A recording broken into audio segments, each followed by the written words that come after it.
En esta oportunidad vamos a escuchar la entrevista completa de Carlos Romero, quien dice pues que la DEA da risa, la DEA da risa, primero detiene y después ofrece 5 millones para buscar pruebas. Carlos Romero también cuestiona las contradicciones del Ministerio de Gobierno por caer en contradicciones. Carlos Romero también ha dicho que la DEA opera en Bolivia de manera clandestina. Están buscando desmontar pruebas contra Evo Morales. Ha dicho también que el audio que denunciara Evo Morales a los altos mandos policiales, donde estaría involucrándose con el narcotráfico. Hoy esas operaciones, esos procesos no avanzan. También Carlos Romero dice que esas operaciones no pasa nada, nadie está sancionado, y dice también que Velasco está protegido por los Estados Unidos. ¿Quién era Velasco? Era el jefe de seguridad de Yanine Áñez, era un alto mando policial que fue seguridad de Yanine Áñez y que llegó a ser pues el director de la FELCN en el gobierno del presidente Luis Arce Catacora.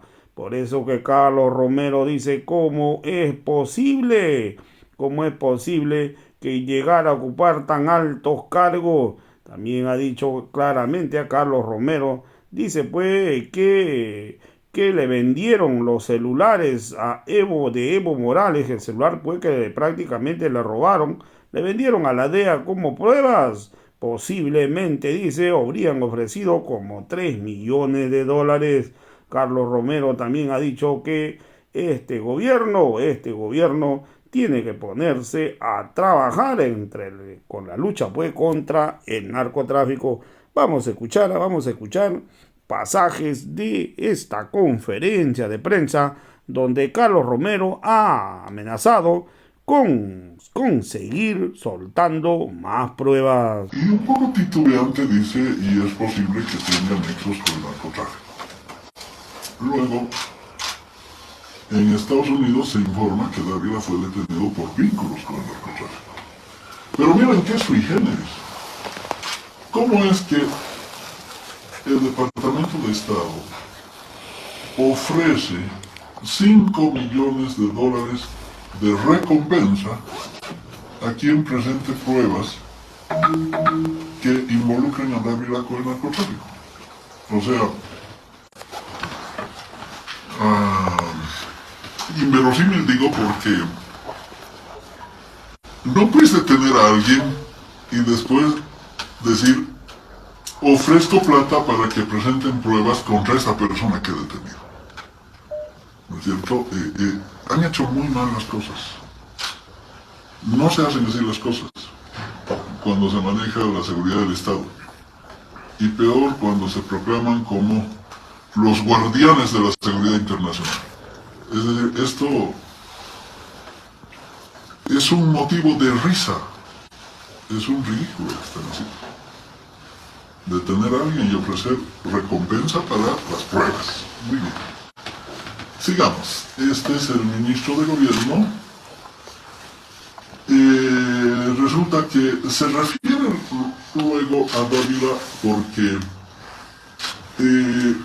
aparecen versiones en la prensa de Estados Unidos que dicen que lo de Dávila fue un tema coordinado con la DEA, y cuando le preguntan al ministro si es que coordinaba con la DEA, él dijo que sí, que ratifica que pedirá un informe a la DEA porque aparentemente hay información que maneja la DEA en torno al caso Dávila, y entonces él públicamente dice que va a pedir el informe a la DEA reconociendo que coordina con la DEA.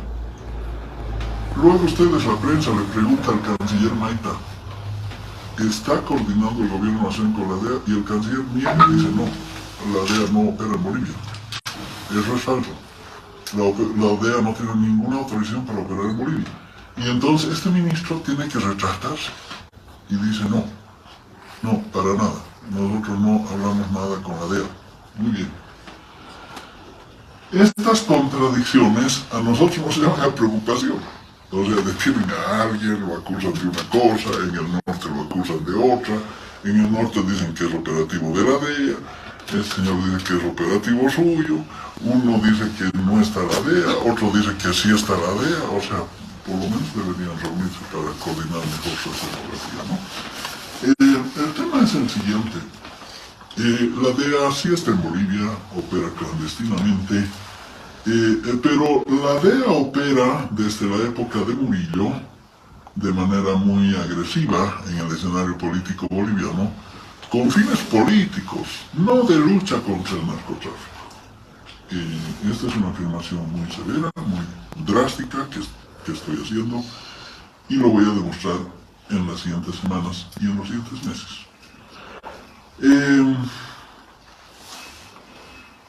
Luego de ese papelón, cuando dice, aparece el caso Omar Rojas, ya no Dávila,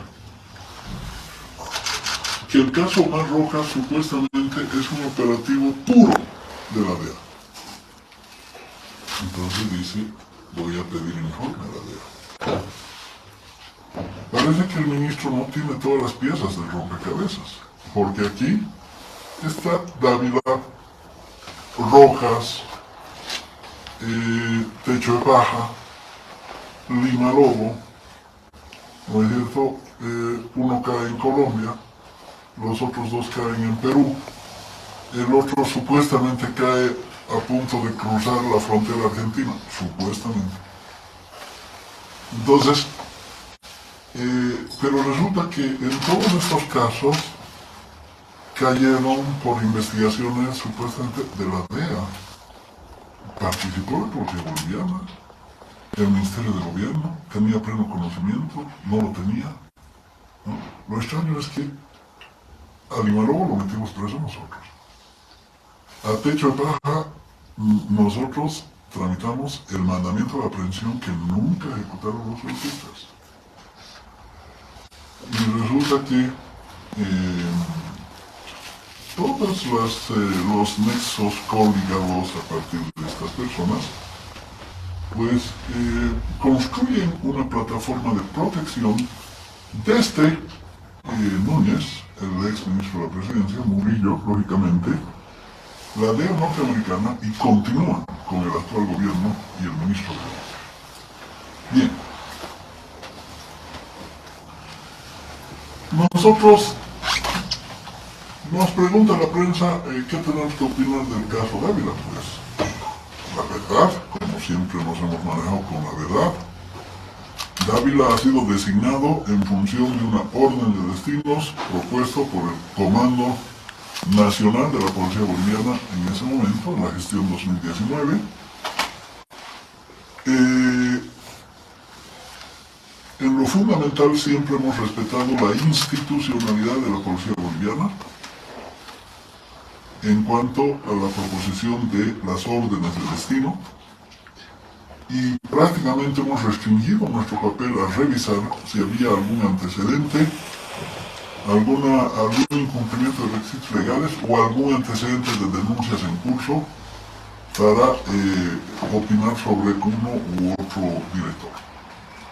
Entonces, Dávila ha sido propuesto por el Comando Nacional. No hemos encontrado ninguna denuncia contra Dávila en ese momento. Hemos convalidado esa orden de destinos y eso es lo que aclaramos. Y en ese momento decían, si quieren extraditar a Dávila, no. Yo decía, bueno, que lo extraditen, pues hagamos un cambalache con Murillo. Y luego, si Dávila está involucrado en narcotráfico o no, pues, tienen todos los mecanismos, el aparato del Estado, los dispositivos internacionales para establecer eso. Y si Dávila está involucrado o no está involucrado,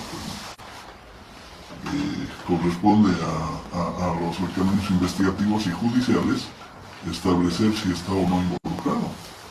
Eso ya no es un tema nuestro, eso es un tema de responsabilidad intuito personal. Luego, Evo Morales denuncia unos narcoautos que involucran a Velasco y Arancibia en protección al narcotráfico, inicialmente Velasco y Arancibia. Ustedes lo recordarán. Los audios llegan a Evo Morales de parte de la misma policía boliviana, porque la policía boliviana institucionalmente no puede ser estigmatizada y desacreditada, pues que habrán miembros de la policía boliviana que están involucrados en actividades delincuenciales o en actividades de colaboracionismo, de armado de casos con la DEA. Eso es otra cosa, pero la policía boliviana como institución, bueno, merece nuestro respeto, y son integrantes oficiales de la policía boliviana los que le hacen llegar los narcoaudios que dan cuenta de que un operativo de infiltración a una factoría de fabricación de droga en Valle Sacta fue interrumpida y se dio una contraorden de exfiltración para que no se llegue a la factoría ni se establezcan responsabilidades acerca de los fabricantes de droga. Resulta que el oficial a cargo de esas operaciones, el teniente coronel Terán, que yo les había dicho, la referencia al Terán que tengo es un muy competente. Él fue el que técnicamente es uno de los 3 diseñadores del plan Chachapuma. Y Terán luego presentó una querella ante la Fiscalía de Cochabamba y dice: el operativo de exfiltración fue ordenado por Arancibia a nombre de Velasco y en una discusión en la oficina de Chimoré. Además, aclararon que ahí estaba presente el viceministro Mamani. Había dado esa instrucción por orden de Castillo. Y eso está en el expediente, en el cuaderno de investigación. Esa era la declaración del teniente coronel Terán, que estaba a cargo de la patrulla de infiltración en la factoría, ¿no? Entonces, resulta que de esa investigación no pasa nada. No se ha esclarecido absolutamente nada. No hay nadie que sea sancionado, que sea culpabilizado, responsabilizado, castigado. Han cometido los mayores exabruptos, ¿no es cierto? Porque resulta que inclusive la audiencia cautelar, no he visto eso en mi vida, han batido récords en el sentido de que la audiencia cautelar no se realizó durante meses. Y eso es una anormalidad total, ¿no es cierto? ¿Por qué? Porque Velasco es un hombre protegido por Estados Unidos. Y esa es la afirmación que yo estoy diciendo. ¿Quién es el coronel Velasco? Recordemos. Bueno, miren, cuando se presentan los narcoaudios y se presenta este tema de todavía el debate en torno a Dávila, ahí aparece otro personaje vinculado a Estados Unidos, además de Velasco, que es este señor Eric Foronda. Vamos a poner ese audio. Pero Maricelo, no te han hecho más datos, pues todo el documento está en Nueva York. Hay que esperar que sea liberado, ¿no? Porque después ya se va a poder tener más cosas.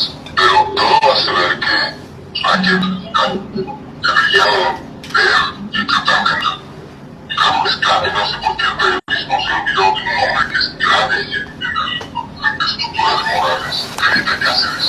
Nunca ha habido un San antidroga que maneje la política antidroga sin control, sin agencias de comunicación, sin el tema de interdicción. ¿Cómo ha sido el Cáceres? Es un personaje que seguro que tiene mucho por decir, mucho para decir. Y no se lo... Usted se lo puede encontrar. Bien, ese es un audio de Eric Foronda en que está reclamando el rol del periodismo boliviano, porque dice que en todo este contexto de Dávila, Rojas, Deas, en fin, ¿por qué el periodismo boliviano no se encarga de bueno, más o menos poner en el foco de la tormenta a Cáceres, que además era un zar antidrogas que no tenía ningún tipo de control. Nunca antes la lucha antidrogas en Bolivia, a partir del año 2018, y este es uno de los motivos del golpe de Estado, como lo demostraré más adelante, ha tenido un control real como el que establecimos nosotros.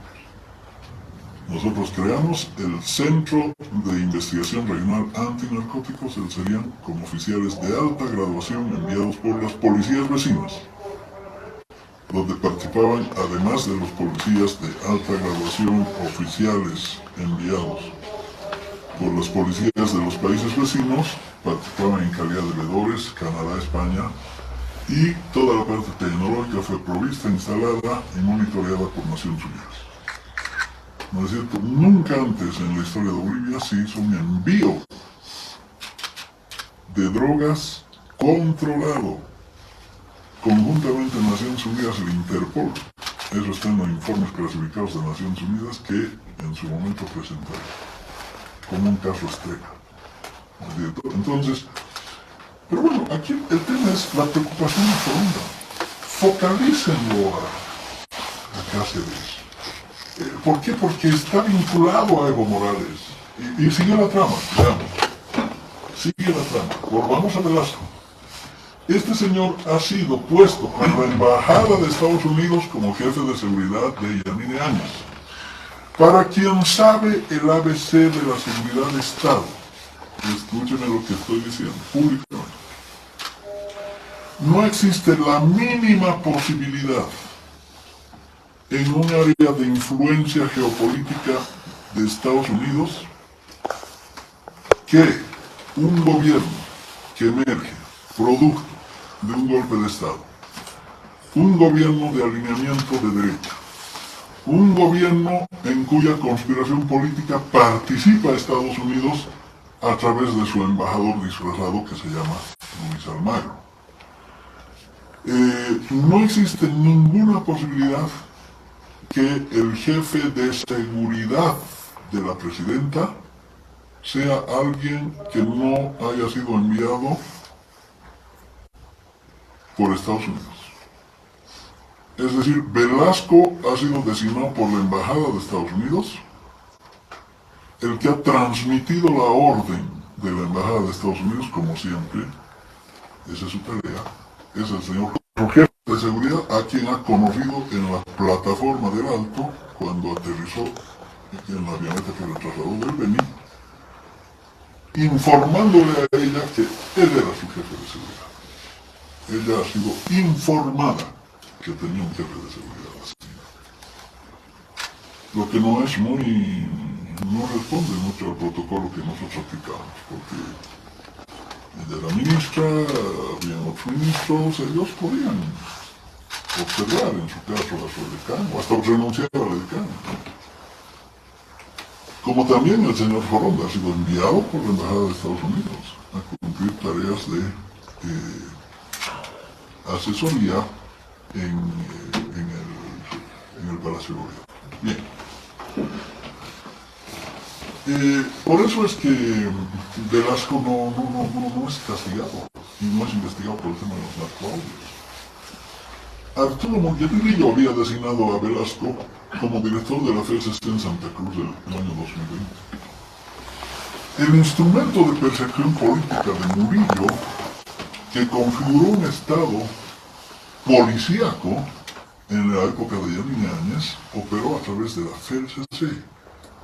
La FELCC se convirtió en el dispositivo de persecución política, con detenciones extrajudiciales, torturas, armado de casos. Ustedes recuerden ustedes a la capitana Sandro Baldín. Ella denunció públicamente y grabó y presentó un audio en el que el corrupto fugitivo, coronel Rojas, le instruía: entre a la casa del ex ministro Romero, su madre está viejita y enferma, y ahí implántele algo y vincúlelo con el fondo indígena, porque no tenemos nada con este hombre.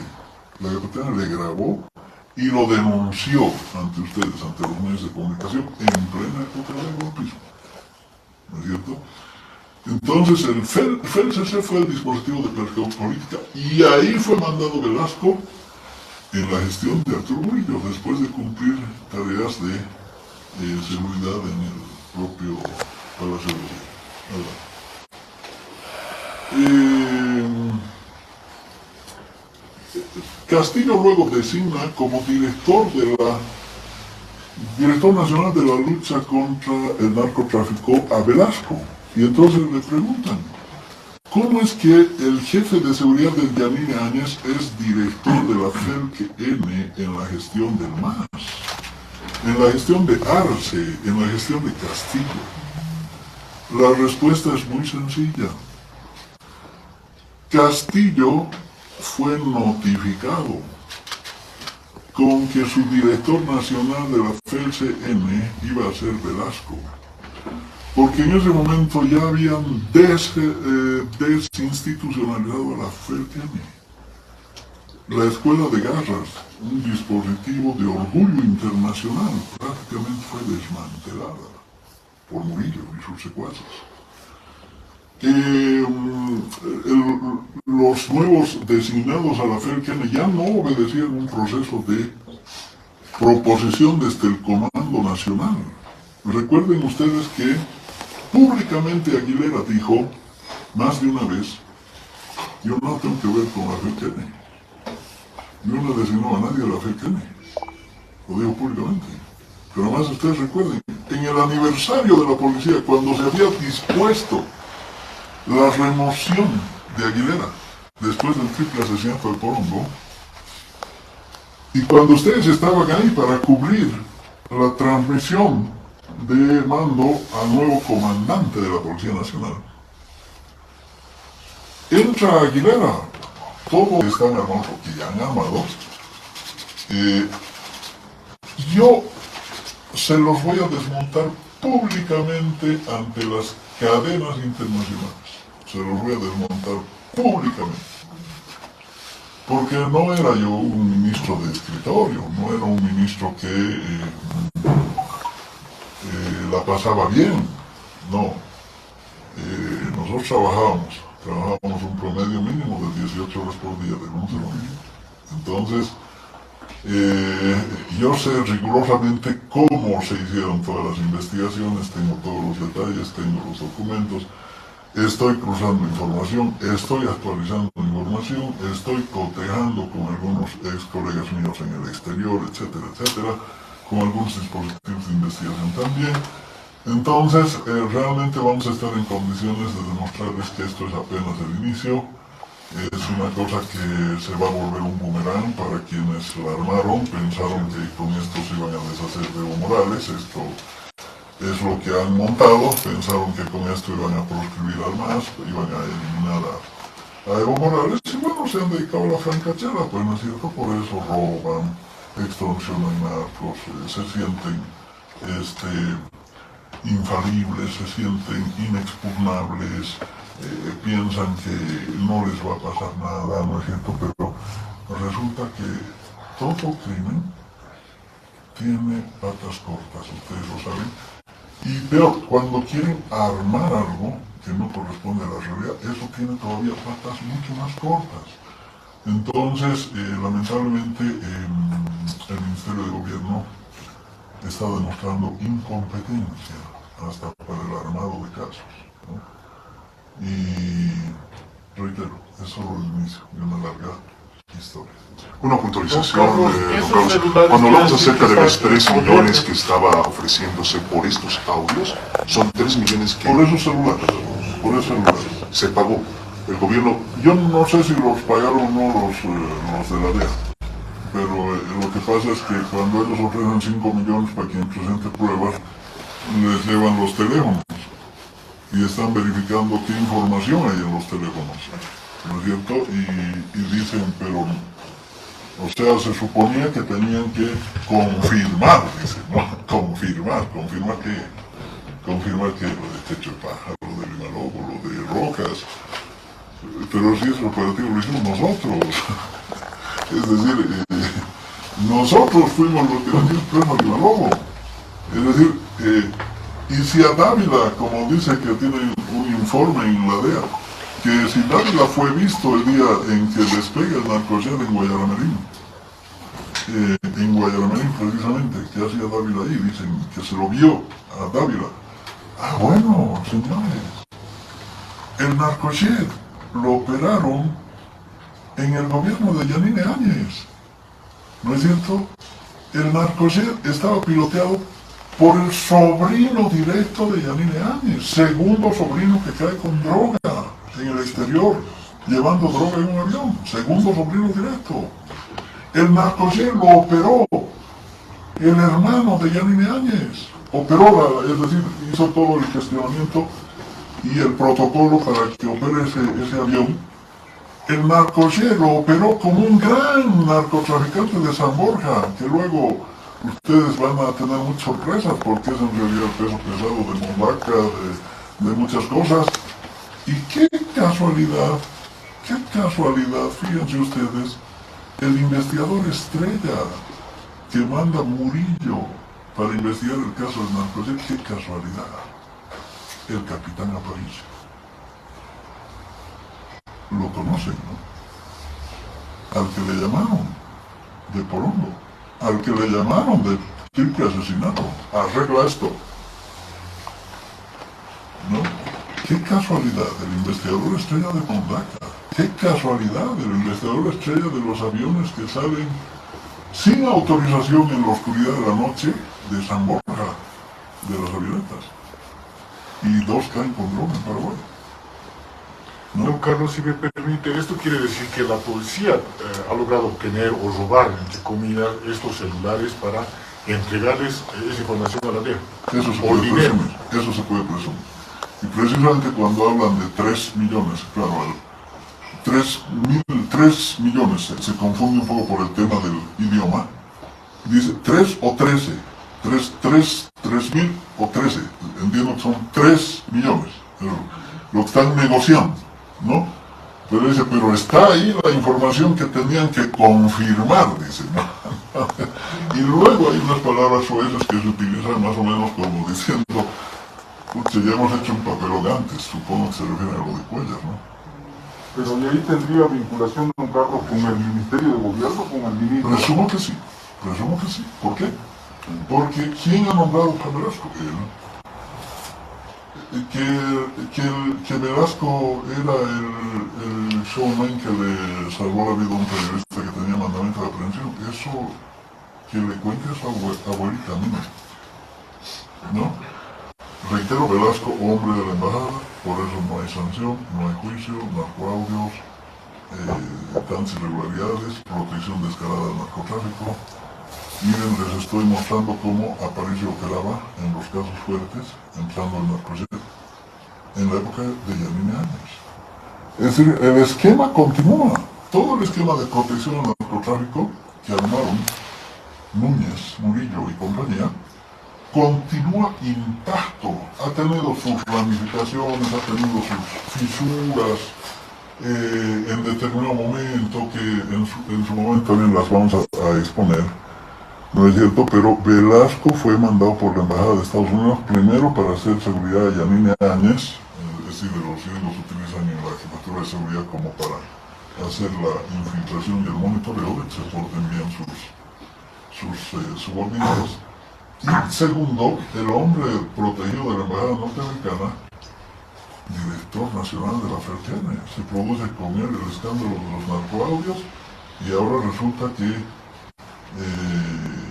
las pruebas que intentan sembrar contra Evo Morales, contra nosotros en el tema del narcotráfico, empieza a derruirse y se va a caer a pedazos porque estamos investigando con esto. ¿Y estos policías, con la venia del ministro de Gobierno, habría sido don Pero Carlos? mínimamente seguro que sí, es muy difícil que puedan actuar en una operación de esta naturaleza sin tener la venia. Además, el ministro de Gobierno dijo que él pediría informe a la DEA en el caso Rojas, ¿no es cierto? Esto es público. Además, el ministro de Gobierno ha defendido una y otra vez y ha sostenido contra viento y marea a Velasco, a Arancibia, a Aparicio, a Muñoz, a todos estos personajes rarísimos de la policía boliviana que aparecen en el ojo de la tormenta en torno a temas de narcotráfico. ¿Y por qué la protección? Porque obviamente hay protección al narcotráfico. Y reitero, porque hay permisividad a la extorsión al narcotráfico y la escandalosa corrupción pública que está afectando al sistema político de los autodenominados renovadores y de la derecha, porque esa es su coima para que entreguen la cabeza de Evo Morales. Esa es la coima. Don Carlos, disculpe, de forma puntual, usted está diciendo que ahora el gobierno está incrustado en el narcotráfico. Está protegiendo el narcotráfico, lo he dicho varias veces, lo he dicho antes de las diferencias con renovadores, ¿no? Yo lo dije esto hace un año y medio atrás. Dije, se ha perdido el control de la lucha contra el narcotráfico en el BN, el narcotráfico está avanzando. En estos 36 días de movilización coreográfica de supuesta polaridad política por el tema del censo, que es un tema administrativo, un censo se hace, reitero, en 6 meses, se ha hecho cobertura para que se tome un otro bloque, una otra ruta, que es la de Cordillera, para poder canalizar la ruta hacia Paraguay y Argentina. Lo demostraré también, tengo las pruebas. Pero además van a seguir saliendo sorpresas. ¿Por qué? Porque uno de los que fue golpeado duramente, especialmente a partir de la constitución del CERIAM, en nuestra gestión, fue precisamente el narcotráfico. Y yo voy a demostrar en su momento que el narcotráfico fue un actor golpista. Un actor golpista que actuó en correspondencia con otros actores políticos. Don Carlos, con la información que usted está dando, ¿se puede presumir que la DEA tiene esos 3 celulares o solamente le han enviado la información? ¿Por qué esos teléfonos hasta ahora aparecen y no hay investigación? Sí, exactamente. Yo no estoy en condiciones en este momento de decir si pagaron o no pagaron por los 3 teléfonos, si se tragaron el cuento ese de que... Porque claramente ellos preguntan y dicen, pero bueno, ¿hay conexión o no hay conexión? Han hecho la revisión de las llamadas, de los WhatsApp, de las fotografías, de todo lo que puede haber en un teléfono. Han hecho esa revisión, han hecho ese cruce. ¿Hay la conexión o no hay la conexión? No directamente. No, y ahí se presenta una discusión. Entonces, si consolidaron o no una negociación, lo sabré seguramente más adelante. Por el tema del Valle de Sacta, don Carlos, ¿por qué no avanza la investigación? Tiene que ver el viceministro Mamani en esta intervención, tenía entendido que hay intereses de por medio por plantaciones de coca por ese sector. Evidentemente estamos hablando de una factoría que presumiblemente tiene como socios a colombianos y de repente a gente vinculada al viceministro Mamani. ¿No es cierto? Por eso el señor no abrió su boca tanto tiempo. El director de sustancias, perdón, viceministro de sustancias controladas, no decía nada del tema de Valle de Sacta. El viceministro ese no decía nada de la cisterna con los precursores y la contraorden, la primera contraorden en Santa Cruz. ¿No es cierto? En fin, entonces hay cosas demasiado raras en torno a Mamani, en torno a Castillo, en torno al gobierno de Arce y el narcotráfico, y en torno a la oposición. Porque, a ver, la oposición, cuando tienen que interpelar a Castillo, van y lo defienden. ¿No es cierto? Van y lo defienden, votan por su continuidad, o si no, postergan la interpelación 3 meses para hacer el show ante la opinión pública, porque lo están protegiendo, porque, claro, él protege a sus narcos, ellos se hacen de la vista gorda de esos otros narcos, y habrá que escarbar la denuncia de Bazán. ¿Por qué no callaron tan rapidito a Bazán? ¿No? Bazán había metido la pata, denunció a un supuesto narcotraficante que cuando le salió en la campaña de Creemos Calladito se replegó. Bueno, eso lo vamos a mostrar también superabundantemente en su momento. Doctor, cuando usted era ministro del gobierno en la gestión de